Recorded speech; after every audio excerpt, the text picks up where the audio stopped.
Ok, tu te demandes ce que je fais aux US avec ce jeune homme qui n'est autre qu'un des meilleurs formateurs de pilates et qui nous fait une démonstration de kettlebell, de kettle swing.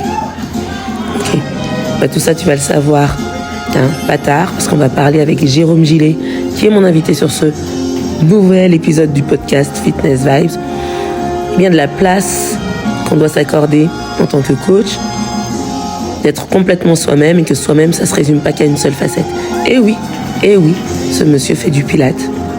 Je crois que c'est même le meilleur formateur que j'ai connu. Fitness Vibes, épisode avec Jérôme Gillet. C'est parti.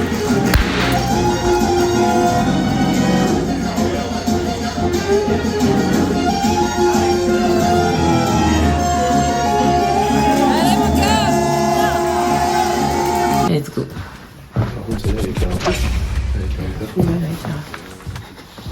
Bon, je débute dans ce métier. C'est moi. Salut et bienvenue dans ce nouvel épisode du podcast Fitness Vibes. Fitness Vibes, c'est tout au sujet du fitness et surtout te faire comprendre si tu es coach, si tu es participante à certains cours, si tu t'intéresses tout simplement au fitness, te faire découvrir des acteurs qui déjà moi m'ont donné la chance de faire pas mal de choses quand j'ai commencé et c'est le cas d'ailleurs de Jérôme Gillet que j'accueille aujourd'hui. Salut Jérôme. Salut Léa. Ça va? Ça va bien, merci. Je vais le dire avec emphase et tout le monde va me dire mais moi je suis de la génération Drucker donc je suis ravie de t'accueillir. Allez, je suis ravi d'être là aussi, merci beaucoup merci, pour ton invitation. Merci à toi, vraiment. On peut débuter tout de suite, j'aimerais savoir si tu devais te définir en 3 mots, fitness ou sport. Quel serait-il? Alors moi je choisirais écoute, adaptation et partage, je pense. Ça retranscrit bien ce que je mets dans mon métier, je trouve, d'instructeur sur le fitness. Exactement, et je pense aussi que tu as bien choisi parce que c'est ce que je reconnais en toi. Écoute, est-ce que tu peux nous dire par rapport à ce que tu fais, la manière dont tu formes, à quel point l'écoute, elle est importante pour toi? Alors l'écoute est une clé effectivement de notre métier, je pense, que ce soit et dans l'animation de séances collectives, individuelles ou dans les formations, effectivement, puisque ça aide vraiment à comprendre le besoin de la personne, son histoire et son objectif. Et à mon avis, c'est vraiment ça qui va déterminer l'action du coach, du formateur, savoir d'où il part et où il doit aller et comment on est la personne. Ok, super. Effectivement, cette partie écoute, moi je l'ai ressenti quand tu nous as formés, quand tu nous as transmis tellement de choses, puisque Jérôme a été la personne qui m'a formé pour tout ce qui est pilates.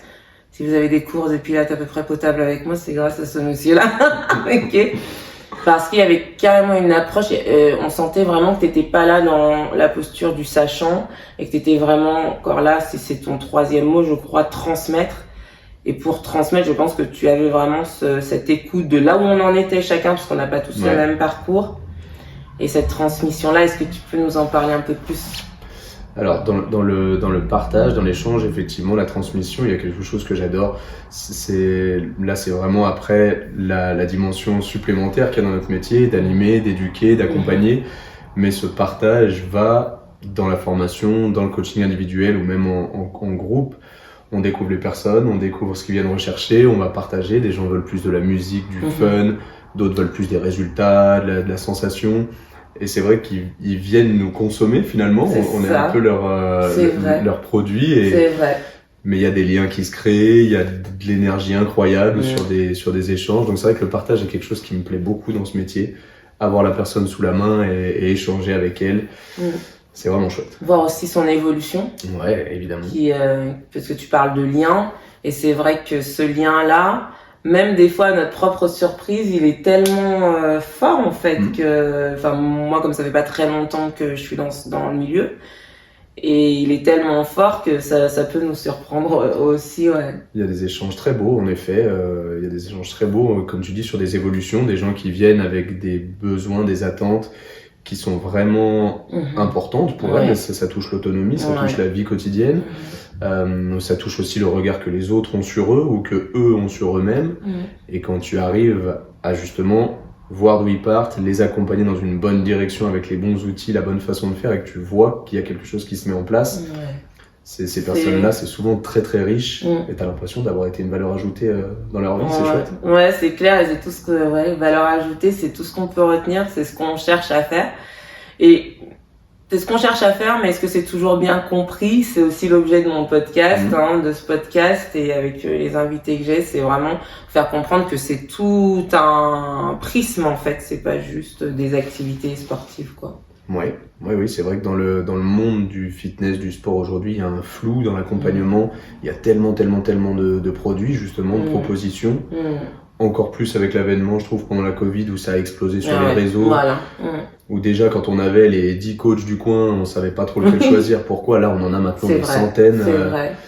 Donc, de faire un peu parfois le tri, surtout qu'en fait, tu te dis que physiologiquement, il y a même pas tant de pistes que ça, normalement. Ton corps, il fonctionne d'une manière. Alors, il y a des différences en fonction des personnes, des envies, des objectifs, mais quand tu vois les centaines de propositions, je comprends, moi, quelqu'un qui est là face à son ordi et qui se dit, allez, je veux changer quelque chose dans mon activité, par où je commence, et que ce soit compliqué de savoir où aller, quoi. C'est vrai, ouais. Et c'est vrai que ça peut être notre rôle d'accompagner peut-être plus aussi maintenant là-dessus, avec cet événement-là, aussi, par rapport à ce que tu dis. Dans la communication aussi, via aussi ces genres de podcasts que tu proposes sur ta chaîne. C'est vrai que c'est important. J'imagine que quelqu'un qui tombe là-dessus et qui va se poser une question peut se dire « Ah bah tiens, elle va peut-être me donner des pistes pour savoir justement par où commencer, quels sont les acteurs autour de moi » et c'est important ça. Voilà, et c'est vraiment c'était l'objet. Bon là, on est dans la région Rhône-Alpes, donc savoir un petit peu quels étaient les acteurs, quelles salles, pourquoi, quel type de fitness existe. Tu as le fitness un peu spectacle, show, etc. Comme tu disais, grosse musique. Et puis il y a aussi le fitness qui vient vraiment au cœur de vous-même, quoi. Donc, la limite parfois entre le wellness et le fitness, que j'aime bien détailler. Et tu peux nous en dire plus justement? Alors, pour toi? Bien sûr, moi c'est vraiment là-dedans que j'ai ancré l'évolution de mon travail. Donc moi ça fait un peu plus de 10 ans maintenant que je gravite dans ce monde-là. J'ai commencé par le fitness spectacle, comme tu dis. J'aime bien moi aussi. C'est chouette aussi, ça amène vraiment quelque chose. Moi j'ai commencé par les cours de step, j'ai fait ce métier grâce à ça. T'as de la musique, tu danses, l'idée c'est de s'éclater, de transmettre une chorégraphie, et puis petit à petit, par des accidents aussi physiques, moi que j'avais eu à l'époque. Tu nous en parleras. Ouais, avec plaisir. J'ai dû glisser vers des choses un petit peu plus en conscience, un petit peu plus intérieures, précises, moins explosion d'énergie. Et c'est vrai qu'on découvre dans ce monde une veine qui est vraiment... C'est encore plus flou là où déjà dans le fitness il y a beaucoup de choses, dans ce monde un petit peu parallèle entre le paramédical, le kiné et la prise en charge comme ça très spécifique, mais qu'un coach peut faire finalement. Il y a encore plus de flottement, les gens se disent mais pourquoi j'irais voir un coach si les kinés sont remboursés, qu'est-ce que le coach va me proposer, il va me faire de la musculation, c'est pas ça dont j'ai besoin.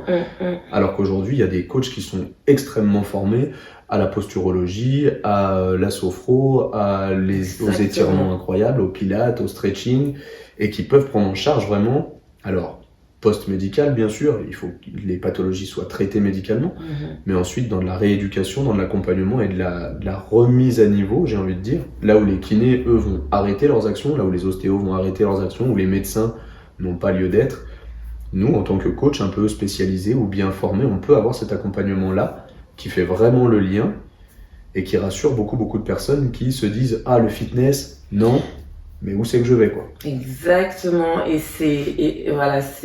moi vraiment, quand j'ai pensé à toi, j'ai pensé à ça, quoi.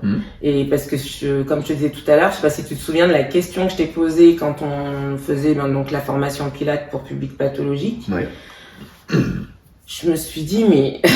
Le mec, c'est tellement de choses, puis passionné. C'est pas le fait de savoir, c'est passionné de comprendre, passionné de faire comprendre, de nous faire comprendre.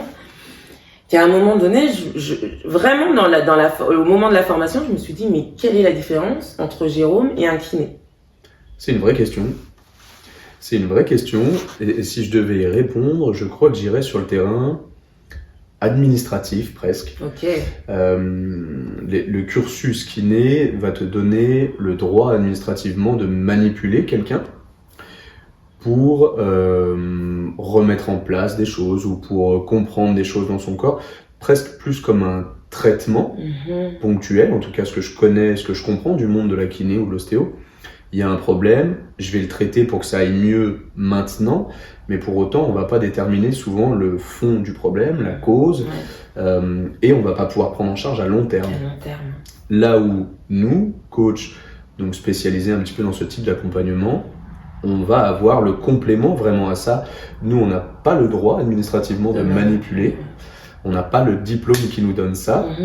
Pour autant, nous, on a beaucoup plus le temps d'accompagner sur long terme, de faire des tests, un peu comme un mécanicien. Ok, t'as mal là depuis longtemps, eh ben essayons ça. Ça fait du bien? Non. Alors on va sur une autre piste. Essayons ça. Très empirique. Ça fait du bien? Ok. Eh ben essayons ça. Et là, on a vraiment le temps d'accompagner et de rééquilibrer, de soigner. La différence pour moi est vraiment là, mais dans les connaissances, en tout cas, si le fond de la question est aussi là-dessus. Là, je pense que c'est très proche. Très proche. Ça reste la connaissance du corps humain, de son fonctionnement. Comment ça fonctionne, qu'est-ce qu'on peut faire pour renforcer, étirer, détendre.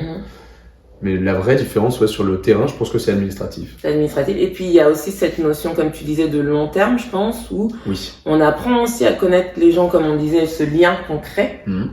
Et ça aussi fait qu'on peut, à force, mieux orienter. Enfin, c'est pas une compétition, mais je pense que ça devrait être une jonction des deux, comme tu dis, à un moment donné, où on se passe le relais, quoi. C'est tout à fait ça. On se passe le relais et nous, on accompagne dans un entretien. Je conseille souvent cette démarche-là, d'ailleurs, quand des gens arrivent presque miraculeusement jusqu'à moi en tant que coach, de prendre le contact avec les gens qui les ont suivis médicalement, que ce soit le médecin, post-cancer, que ce soit des kinés, que ce soit des ostéos, et dire, je veux pas m'introduire dans votre intimité, mais pour pouvoir faire mon travail correctement, il faut, encore une fois, si je reprends l'image du mécanicien, il faut que j'aille mettre l'œil dans le moteur. Est-ce que vous me permettez ça? La plupart du temps, les gens qui souffrent physiquement disent oui avec grand plaisir. Sûr, Voici mes résultats, voici le numéro de mon kiné. Et souvent, quand j'ai contact avec les kinés ou les médecins, ils sont rassurés de se dire « Ah super, cette personne fait vraiment une bonne démarche envers mon patient. » Et ils disent « Bah voilà, il a ça, faut faire attention. Et je suis ravi que vous le preniez en main pour continuer, parce que c'est vraiment une démarche qui va être importante pour lui. » C'est clair. Donc c'est toujours très agréable aussi ce genre d'échange. Ouais. Et ce côté aussi peut-être l'autorité du médecin, que tu sais, la crédibilité du coach, l'autorité du médecin. Ça oui, c'est vrai que si on revient sur le terrain administratif dont on parlait tout à l'heure, que ce soit dans l'esprit des gens ou que ce soit dans le nôtre, c'est vrai qu'inconsciemment, le kiné, le médecin, l'ostéo aujourd'hui a plus de poids, comme tu dis, d'autorité. Ok, t'es allé voir ton médecin, très bien. Ah, t'es allé voir ton coach, super. Pour autant, ils sont plus avec nous. C'est ça qui est... Ouais, c'est vrai. Après, dans le monde du fitness, encore une fois, dans les coachs, c'est très vaste. Tu vas pouvoir avoir le gars ou la coach qui est vraiment axé sur les activités éclates, comme on disait tout à l'heure. Et c'est vrai que si tu lui mets en rééducation quelqu'un entre les mains, elle va dire mais qu'est-ce que allez, on va faire des pompes. Oui. Alors qu'à l'inverse, quelqu'un qui a fait ses démarches de se former, il y a des formations aujourd'hui qui sont proposées sur les deux, pour les deux publics, kiné et coach sportif. D'accord. Comme quoi, administrativement, quand même, en France, il est reconnu que des connaissances sont quand même communes. Donc dans l'action, logiquement, ça devrait être commun. Mais c'est vrai qu'il faut trouver le bon coach. Et là, c'est là où parfois c'est un peu... Alors peut-être à nous de mieux l'exprimer, déjà de mieux nous connaître en tant que coach, dans nos envies, dans nos... Ouais, c'est important effectivement de savoir jusqu'où on peut agir, être bon, si tant est qu'on peut se juger nous-mêmes, mais se dire au moins j'aime ça. Est-ce que j'aime ce type d'activité calme où il faut vraiment être en conscience avec la personne, ou est-ce que non, moi je veux de la musique sauter partout? Il y a ces genres de questions à se poser, peut-être dans la communication aussi, de notre image. Je veux véhiculer ça. C'est ça. Les gens peuvent nous trouver peut-être plus facilement. Parce que c'est vrai que comme tu disais, il y a une telle offre que de plus en plus. Tu peux nous rappeler ton parcours aussi, parce que pareil, il est hyper intéressant. Surtout dans le dénouement, moi j'adore. Ouais, avec grand plaisir. Ouais. Donc moi j'ai commencé, comme je disais tout à l'heure, sur les activités justement fitness. Voilà, qu'on s'imagine, on saute dans tous les sens. Moi c'est vraiment le step qui m'a éclaté. Ouais. La musique, la choré, le groupe, sauter dans tous les sens, mais déjà transmettre quelque chose. Ouais, on crée quelque chose. Exactement. Ouais. Créer ta chorégraphie dans ton salon, dans ta salle et se dire peut-être demain je vais avoir 20 personnes, il faut que je leur explique ça et qu'ils s'amusent. Ouais. Ça c'est ça qui m'a éclaté. Après, j'ai découvert la musculation un petit peu malgré moi dans les salles où je travaillais, pour la crédibilité du poste. Ouais. Et c'est là où ont commencé les erreurs. Je me suis blessé au dos, aux épaules, ce qui me gênait beaucoup, puisque ça m'handicapait aussi dans mon travail. Bien sûr. Donc je me suis intéressé là aux choses un petit peu plus détaillées, le pilates, le stretching, la posturologie, le lien avec la nutrition, avec le sommeil, des choses que finalement j'avais survolées en tant que formation de coach de fitness. J'apprenais tous ces liens dans mon corps qui m'ont permis, qui m'ont obligé aussi à voir différemment le comment entraîner mon corps, pourquoi entraîner mon corps, et pourquoi, et du coup quand je transmettais ça aux gens, naturellement, ça m'a orienté vers d'autres publics, d'autres façons de faire. J'ai gardé quand même cette veine de musique, de tout ça que j'adore, mais beaucoup moins à une période aussi. Je suis parti moi après des clubs de fitness pour travailler à domicile justement, pouvoir faire vraiment de l'accompagnement individuel, des choses comme ça, précises. Et au moment un petit peu Covid et tout ça aussi, où c'était un petit peu flou dans les possibilités de travail, la projection aussi que je donnais à mon métier, qu'est-ce que j'allais faire de ça plus tard. J'ai ouvert un centre de formation où là j'ai carrément transmis, depuis je transmets aux coachs comment faire ce que moi j'ai mis en place chez des tas de gens et qui font du bien, qui font du bien. Mais qui nous font bien apprendre, je répète, hein. Si tu es coach que tu entends, de toute façon il y aura tout en description, tu es coach, tu entends, c'est vrai que des fois on me dit mais tu t'es formé où, t'as pas fait le truc machin etc, mais moi je suis tombée sur, j'ai eu beaucoup de chance, et c'est pas parce qu'il y a pas, qu'on connaît pas forcément à échelle, que là il y a vraiment de la précision, non, vraiment il faut tout sera en description. Merci beaucoup. Yes. Et donc toi on t'avait dit, dis-moi que tu ne pouvais plus, avec toutes ces erreurs, tu pouvais plus refaire. Quand je me suis blessé au dos, donc j'ai eu 2 grosses blessures au dos, et le kiné m'avait conseillé effectivement, enfin m'avait mis en garde plutôt, il m'avait dit si tu continues comme ça, tu risques de plus pouvoir, tu risques de finir en fauteuil roulant. Oui. Donc il m'avait dit il faut changer de métier. Et c'est là où j'ai trouvé aussi sympa cette situation, parce qu'on dit souvent dans le coach de fitness tu risques d'avoir des erreurs. À mon avis, à ce moment-là, cette mise en garde a été une erreur. Aussi du monde médical, où le seul conseil qu'il m'a donné, ça a été de changer de métier. De voir totalement différemment. Et moi, j'avais pas envie de changer de métier, j'avais envie de trouver une adaptation. Et là, j'aurais aimé qu'on me propose ça. Ça m'aurait peut-être fait gagner du temps. Heureusement, j'ai trouvé, du coup, cette adaptation. Grâce au Pilates, moi ça a vraiment été ça qui m'a fait voir différemment comment, pourquoi bouger son corps, dans quel but, retravailler tout ça. Et c'est vrai que je dis souvent maintenant pour rigoler, si mon kiné de l'époque me voyait faire, faire mes barres à 3 chiffres là, et j'en serais ravi. Peut-être que pour lui aussi ça pourrait être une leçon, se dire à ce moment-là, j'ai peut-être fermé une porte vite, alors qu'il y avait peut-être des alternatives. Et en tout cas, moi, aujourd'hui, maintenant, je peux conseiller ces alternatives. Et je suis ravi de ça. Et c'est le but d'avoir ce genre d'expérience aussi, quand on arrive à les transformer, et, comme tu disais, les partager, les transmettre. C'est peut-être pour ça qu'elles arrivent aussi, quoi. Aussi. Ça me va bien comme idée.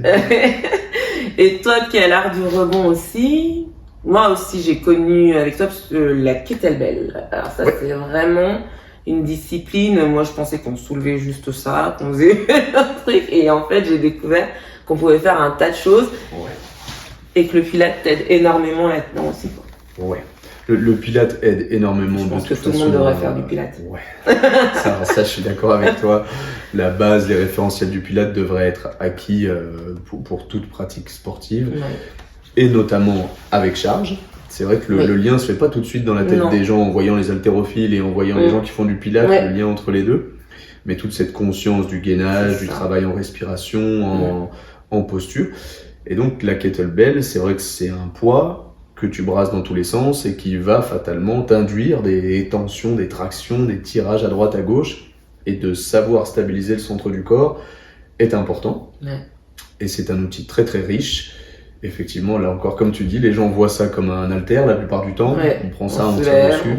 Et en fait, c'est un monde tellement vaste à explorer. Pour te donner une idée, en fin d'année, cette année, je suis inscrit par exemple sur le championnat du monde de jonglage. Mais non. Avec kettlebell. Ah oui, bien. Donc on prend ça, on jette, on fait des tours, on rattrape, on rejette de l'autre côté. C'est génial.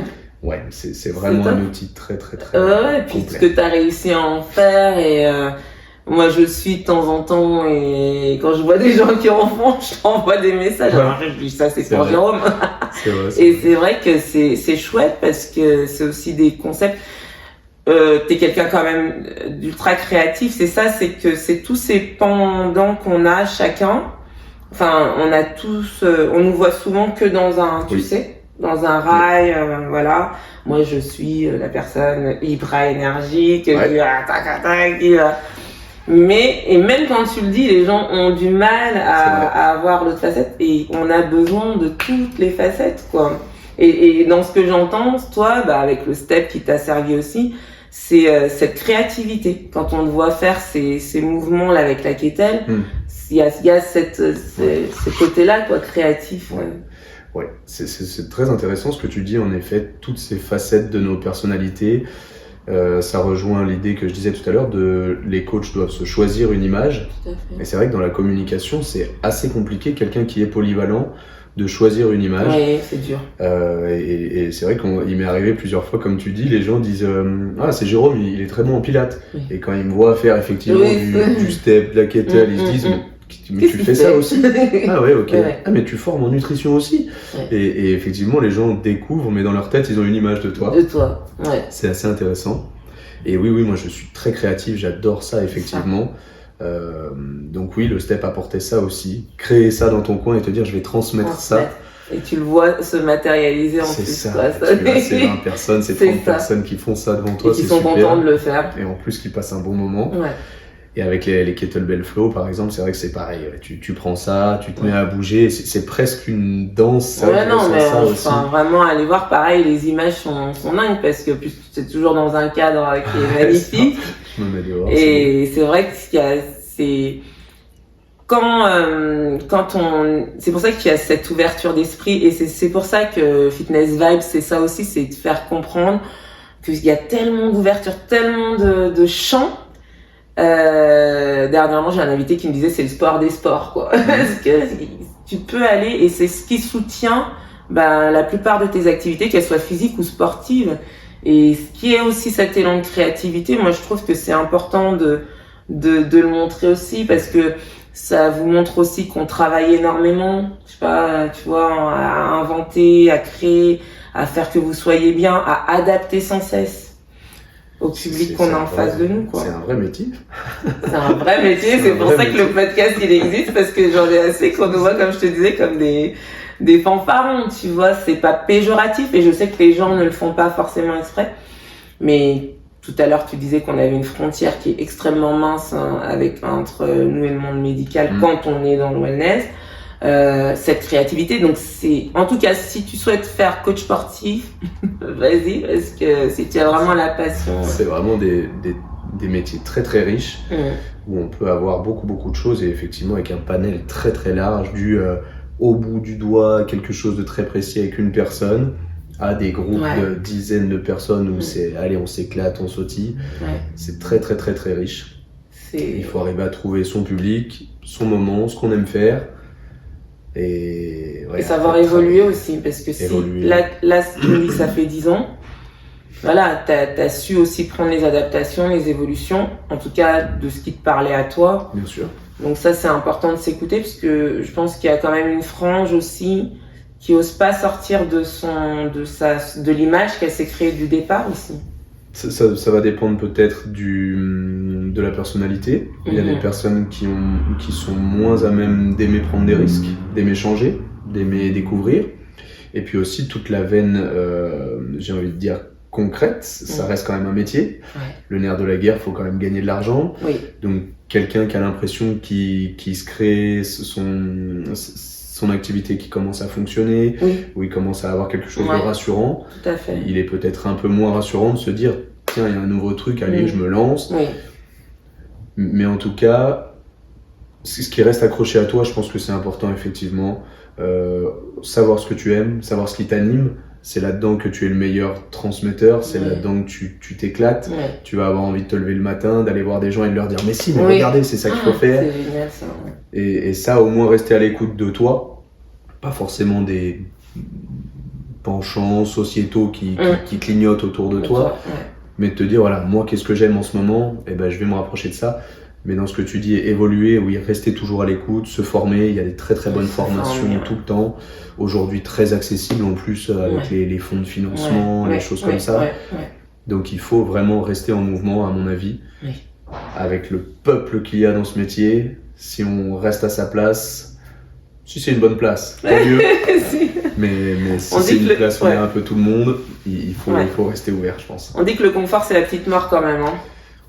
Je suis assez d'accord. Je pense que tu me contrediras pas, non, et puis mais beaucoup de valeur dans ce que tu dis. D'ailleurs, toi, tu continues à te former comment du coup?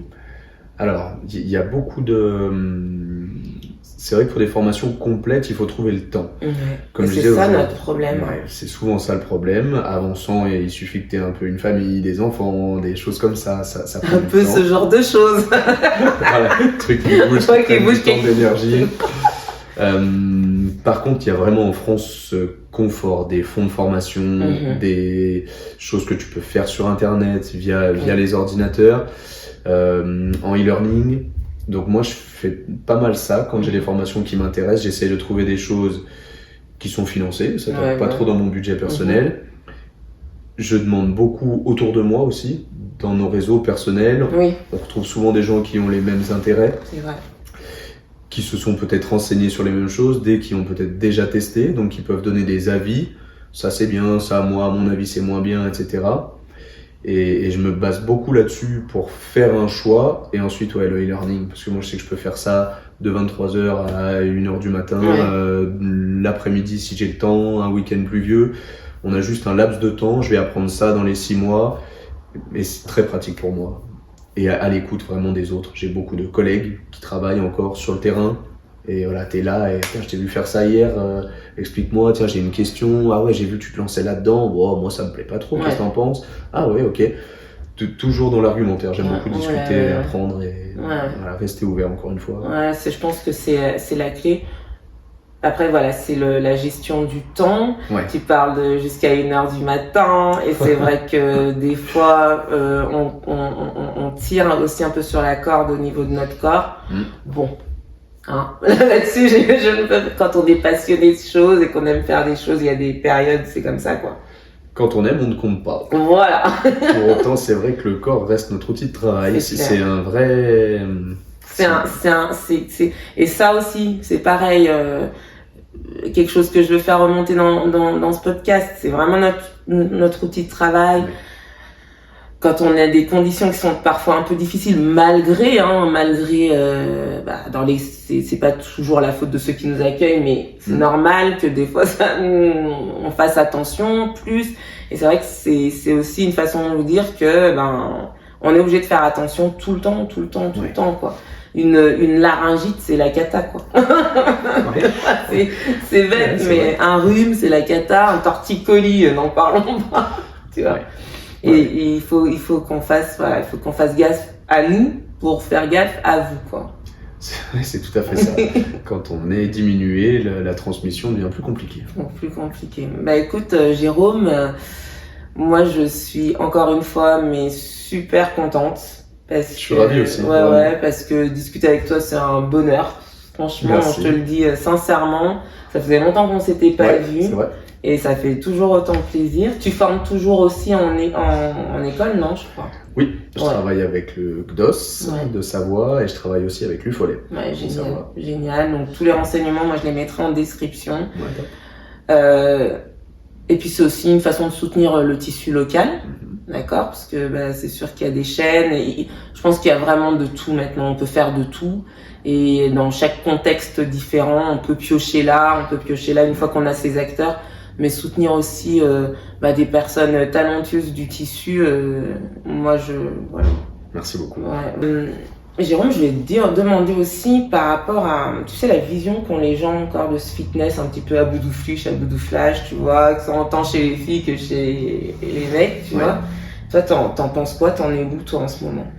Alors, ça rebondit vraiment bien avec tout ce qu'on se dit depuis tout à l'heure. C'est assez intéressant. Moi, je travaille aujourd'hui dans un club de fitness, là, pas loin d'ici, où on reçoit les personnes qui viennent donc nous rencontrer. Et il y a très très souvent cet échange. Les gens nous disent que c'est pas du tout l'image qu'ils avaient d'un club de fitness. Ils nous disent mais j'osais pas venir jusqu'ici parce que j'ai l'image du fitness. On a tous cette image du fitness des années 80, 90 là. Et aujourd'hui, dans certains accompagnements, c'est vraiment différent et les gens sont très souvent surpris. Ah mais en fait, il y a des gens âgés, Ah mais il y a des gens gros, Ah mais ils ont pas les leggings à la mode. Non, c'est des gens comme vous en fait. Ils sont venus nous voir c'est dingue, comme vous, avec un besoin. Et c'est très agréable pour ces gens et très rassurant de se dire, un peu ce que tu passes à travers tes podcasts, il y a un fitness aujourd'hui différent. Ce fitness, wellness, qui est très intéressant à venir découvrir. Qui redonne confiance beaucoup aussi aux gens. Oui. Parce que... Et puis qui... En fait aussi... Moi, tu vois, j'ai 45 ans bientôt, là, dans quelques temps. Et tu te dis, même toi, en fait, tu peux l'apporter en étant vraiment toi-même. Bien sûr. T'as pas besoin d'avoir, ce physique, ce truc et tout. Donc, je pense qu'aussi, pour les coachs, on se centre plus sur l'accompagnement et le bien-être de l'autre. Via ce qui nous anime, comme on disait tout à l'heure. Et après, oui, tu es un très bel exemple de la forme maintenue. Je te remercie. C'est la meilleure vitrine qui existe. Merci beaucoup. Oui, c'est important. Ça rassure, comme tu dis. Les gens redécouvrent notre métier, je trouve, ces derniers temps. Là aussi, administrativement, il y a des choses qui se font. Il y a les chèques santé. Les gens vont voir leur médecin et ils leur donnent des aides pour pouvoir se remettre à l'activité physique adaptée. Tous les APA, activité physique adaptée, j'ai l'impression qu'il n'y avait pas ces choses-là il y a quelques temps. Oui, encore même 10, 15 ans. Peut-être. C'est vraiment, là, cette décennie, je trouve qu'il y a beaucoup d'avancées. On est vraiment dans cette période de flou, comme on disait au début, mais il y a vraiment des choses qui bougent, et par les messages que tu envoies aussi grâce à ça, et par les gens qui ont besoin. Tu me disais tout à l'heure, le mouvement reste obligatoire ou quelque chose comme ça, on a besoin de bouger. Ça c'est une vérité immuable. Je pense. Il faut, on est des animaux faits pour bouger, pour rester en bon état, en bonne santé. Il faut trouver comment le faire. Excuse-moi, et comment le faire, et j'ai l'impression aussi, tu me diras si je me trompe, que comment le faire, on considère maintenant plus qu'on est chacun différent, qu'on a, le corps, comme tu disais, il va dans une mécanique, il a un schéma il va là où il doit aller, il n'y a pas non plus 100 000 façons d'aller, mais on va quand même moins dans ce truc de masse où on dit, toi, c'est ça qui va t'aller comme tout le monde.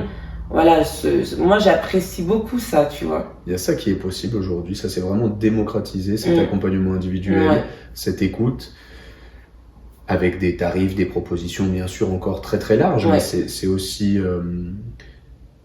Ce que je trouve assez surprenant, c'est que pour d'autres consommations, les gens se posent pas cette question. Et ça c'est hyper important. Et tu vas acheter à manger dans un supermarché, tu as du riz, t'en as 5 qualités différentes avec des propriétés différentes et 5 prix différents. Ça te pose pas de problème. T'es là, tu dis, ah oui, moi j'aime ce riz-là parce qu'il a ça et je peux me payer ça. Il faut vraiment considérer l'accompagnement physique et sportif aujourd'hui comme ça. Exactement. J'ai ce besoin-là, ok, et bien sur le marché j'ai ça, ça c'est dans mon tarif. Exactement. Je vais essayer. Non, il a pas mon goût. Ouais. Okay, je vais essayer celui-là qui est dans la même gamme.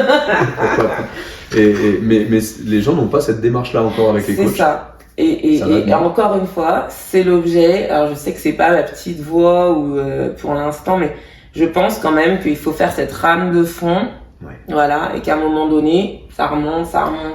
Quoi. Plus les gens l'entendent, plus et ça que rentre en tête. Et que nous aussi on le dise, parce que je trouve que on en parle, et encore pas beaucoup entre nous, finalement. Pas tout le temps, en effet. Temps, c'est vrai. C'est normal, hein, on est dans des horaires complètement... Enfin, on n'a pas des colloques, mais ce serait même à inventer, tu vois, des petits colloques de brainstorming, tu vois, pour faire avancer, pour savoir où tu te situes dans ton parcours de coaching. C'est vrai. Tu vois qu'on crée des trucs. Mais oui, c'est pour ça que je suis ravi d'être là et d'échanger avec toi, et je te remercie encore. Ouais. C'est vraiment important de faire remonter ces informations-là. On est, tu disais tout à l'heure, même les gens qui nous entourent de près sont pas toujours au courant de toutes ces différences, donc on est les meilleurs communicants là-dessus. Ouais. Il faut le faire. Ouais, et puis ça casserait parfois les petits trucs de compète qui existeront toujours. C'est la nature humaine. Ouais. Mais c'est vrai que l'idée, tu vois, d'avoir des moments où on pose et on se questionne sur le métier, je trouve que ça pourrait être sympa. Ça pourrait être super sympa. Ouais. Donc voilà, encore des idées, hein, encore des projets, il va falloir qu'on taffe. Hein. Quand c'est qu'on va dormir? En tout cas, voilà, et bien on termine le podcast avec les 3 questions habituelles. Si tu étais une activité cardio? Eh ben, sans trop d'hésitation, je crois que j'irais sur le step, le body jam, les choses comme ça. Ouais. C'est vraiment pour moi une facilité de débrancher le cerveau, suivre un truc et s'éclater. On sort de là, on a transpiré, c'est top. Et dans ces activités-là, il n'y a pas aussi ce côté, tu sais, qu'on arrive quand même scéniquement, enfin, il y a quelque chose quand même de l'ordre du scénique. Dans notre métier, il y a ça, bien sûr. Bien sûr, il faut aimer être... je dis souvent que c'est du one-man show. C'est vrai. J'adore ça aussi. Mais c'est ça. C'était une activité renfo. Renfo, je crois que je choisirais le kettlebell flow. Ouais. J'adore ça. C'est tridimensionnel, c'est fluide, c'est créatif, c'est coloré en plus les kettlebells. Ouais. Tu peux faire ça partout. C'est vrai que la kettlebell, pour ça, c'est vraiment pratique. Tu peux mettre ça dans un sac, aller sur nos montagnes, aller au bord du lac, aller à la mer pour ceux qui habitent à la mer. Et tu sors ça de ton sac, tu as ton poids et tu fais tout. C'est vraiment, je choisirais ça. Yes. Et je te demande technique douce, pilates ou plutôt yoga, mais je crois que j'ai compris. J'irais plutôt là aussi vers le pilates sans trop d'hésitation. Pour moi, il y a une rigueur, une précision, et je le dis souvent, c'est une des méthodes sur laquelle j'ai jamais trouvé de risque. Mais c'est ça. C'est adaptable. Sans modération. À tous, c'est sans modération. J'ai essayé plein de choses, le crossfit, la kettlebell, le step, le pump, dans le fitness, j'ai fait beaucoup de choses et dans mes entraînements personnels, il y a très souvent un moment où je trouve une limite, où ça tire ou quoi que ce soit. Le pilates jamais. Fou, quoi. Jamais, je trouve ça vraiment top. C'est vrai, vraiment, tout le monde devrait faire du pilates. Ouais, faites du pilates. Faites du pilates. Écoute, donc on peut te retrouver sur les réseaux, Facebook, Insta. Oui. Ok, peut-être bientôt chaîne YouTube, pourquoi pas. J'en ai une aussi, mais via l'organisme de formation plutôt. Ok, à suivre un peu moins tu complet, mais avec tous les éléments. Oui, bien sûr. Et encore une fois, merci. J'espère que tu auras passé aussi un bon moment. Super, grand plaisir. Et on se voit bientôt, j'espère. Mais moi, il va falloir que je me forme. Salut tout le monde. Ciao, ciao. Top. Bah écoute...